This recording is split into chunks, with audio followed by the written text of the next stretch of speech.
क्या आप जानते हैं कि यहूदियों के जिस्मों से गंदी बदबू क्यों आती है और किस तरह 70,000 यहूदियों को मारकर दोबारा जिंदा किया गया था? अगर आप इन सवालों के जवाब नहीं जानते तो आज की वीडियो मुकम्मल देखिएगा, जिसमें हम इस हवाले से तफसीली गुफ्तगू करने जा रहे हैं जो यकीनन आपके लिए बाइसे इल्म साबित होगी। दोस्तों, आप जानते होंगे कि यहूदियों की बहुत सी नस्लें और फिरके हैं, जिनमें से यहूदियों की एक ऐसी नस्ल भी मौजूद है जिनकी जिल्द का रंग मुर्दा इंसानों की तरह पीला होता है और इनके जिस्मों से किसी मुर्दा गली सड़ी लाश के जैसी बदबू हर वक्त खारिज होती रहती है।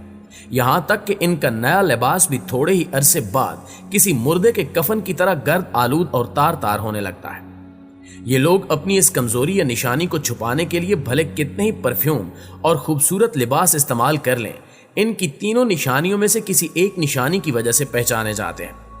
ये लोगों में घुल मिलकर अपनी शनाख्त छुपा लेते हैं, लेकिन अपनी इस मुस्तकिल शनाख्त से उम्र भर पीछा नहीं छुड़ा सकते।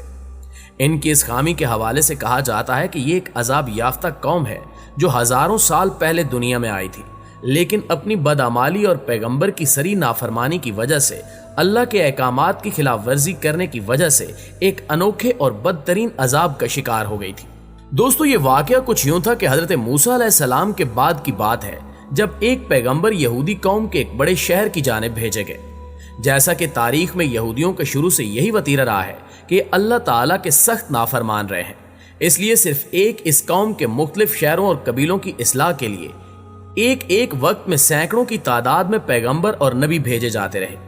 कहा जाता है कि इन पैगंबरों की कुल तादाद में से 90% पैगंबर यानी 1 लाख से जायद सिर्फ यहूदियों की तरफ भेजे गए थे। इसी तरह एक कौम की तरफ जिस शहर में एक पैगंबर को भेजा गया वो एक बड़ा शहर था जहां लाखों की तादाद में इंसान रहते थे। एक बार ऐसा हुआ कि पैगंबर ने अल्लाह के हुक्म से लोगों को इकट्ठा किया और नाफरमानों के एक लश्कर से जिहाद करने के लिए तैयार होने का हुक्म दिया।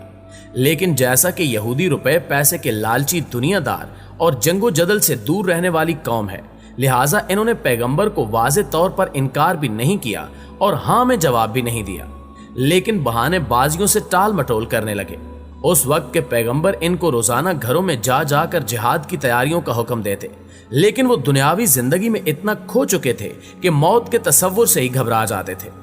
इस तरह वक्त गुजरता रहा और वो अल्लाह की तरफ से आने वाले इस हुक्म से बिल्कुल बेनियाज हो गए।